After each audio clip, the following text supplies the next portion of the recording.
Marion City Council's ongoing debate over meeting decorum took another turn at last Monday's council meeting when council member Dan Clark explained why he believes the city's rules need to be updated now. According to Clark, the push to formalize and clarify council rules is being driven by increasing disruptions and unruly behavior from people attending meetings. His comments suggested that recent incidents involving audience members have highlighted the need for clearer procedures and stronger standards of conduct. That explanation raises an obvious question. If the concern is audience behavior, why do the proposed rule changes focus almost entirely on speakers at the podium rather than audience members sitting in attendance?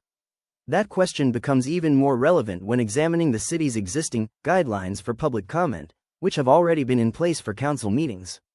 The current guidelines require speakers to be recognized by the presiding officer, address their comments to council, limit remarks to city-related issues, avoid personal attacks, and comply with the directions of council leadership.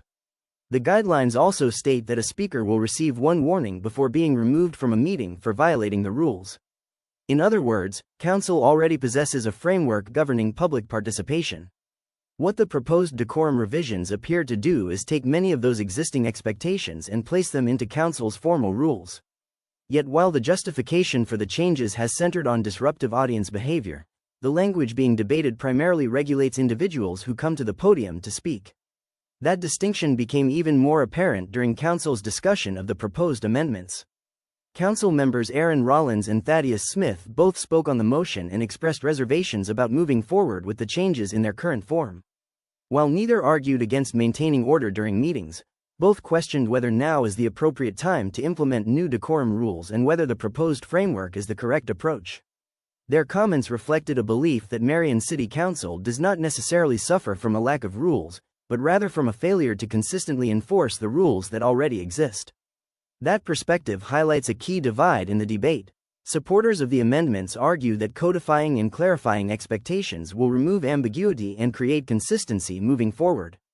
Critics, however, question whether creating additional language solves anything if existing policies and procedures are not being utilized when disruptions occur.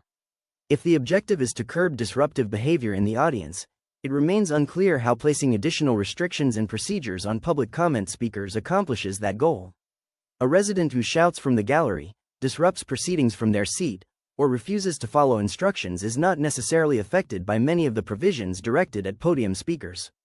Conversely, residents who voluntarily approach the podium to address their elected representatives are the people who would experience the most direct impact from the proposed changes.